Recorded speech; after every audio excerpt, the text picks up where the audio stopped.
thought he showed unbelievable heart and guts, and I think he's a great champion. I think he got outspeeded and outboxed by a faster guy.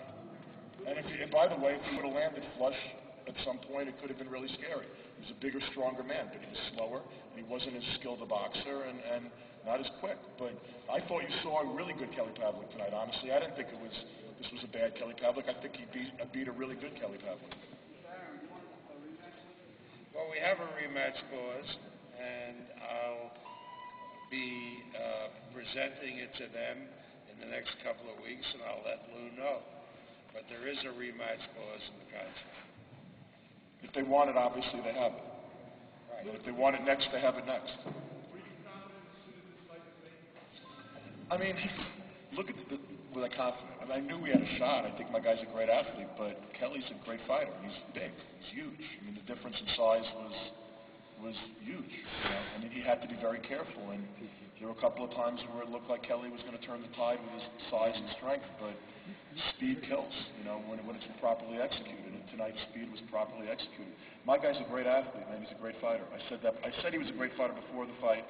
I still believe his real natural weight is 154, and I don't think anyone at 154 can touch him. You know, maybe Paul Williams, but that's it.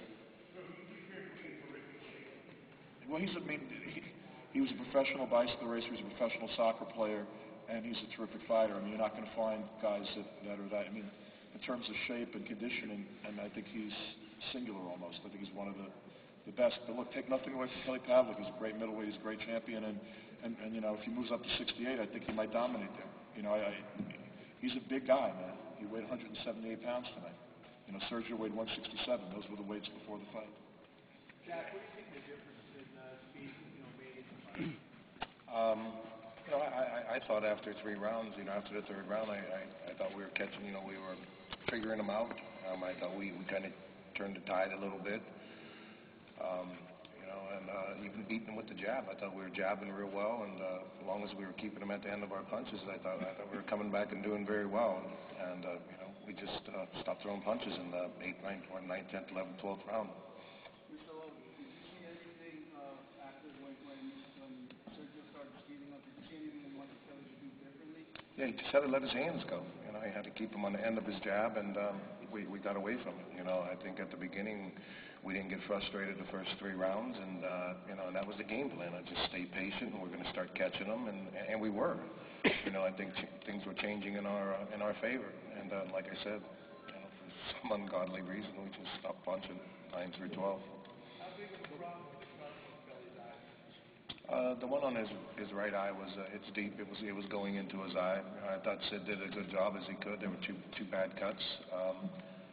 Listen, there's no excuses. We were healthy. We went in there. We fought a good fight. And I give Sergio Martinez stuck to his game plan, and he came to fight. I don't think so at all. I'm tired of hearing that shit.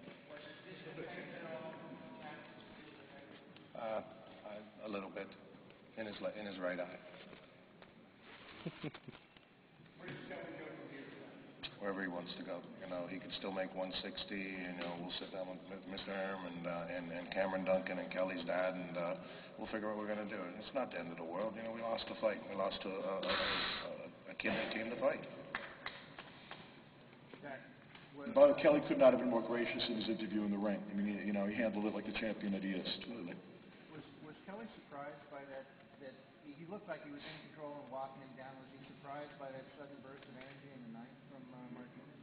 I don't think there's so much of Kelly being surprised with his burst of energy versus our lack of energy. You know, I just think we were doing great up until 8 rounds, and I even told Kelly, you know, we don't have to knock this kid out. Just continue doing what you're doing. And like I said, I don't have the answer. You know, we just lost the fight. Jack, did he ever answer for why he stopped throwing punches?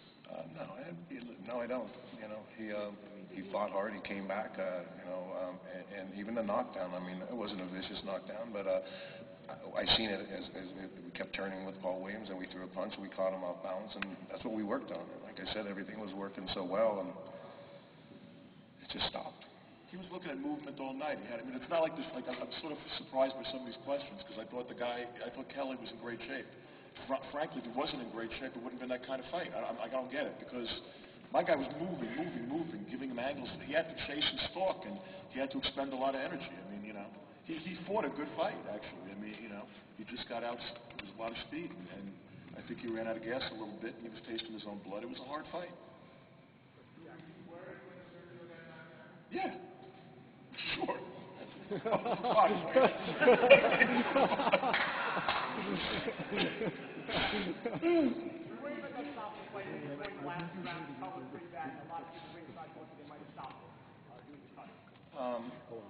Yeah, there's always that, there's always that possibility, but,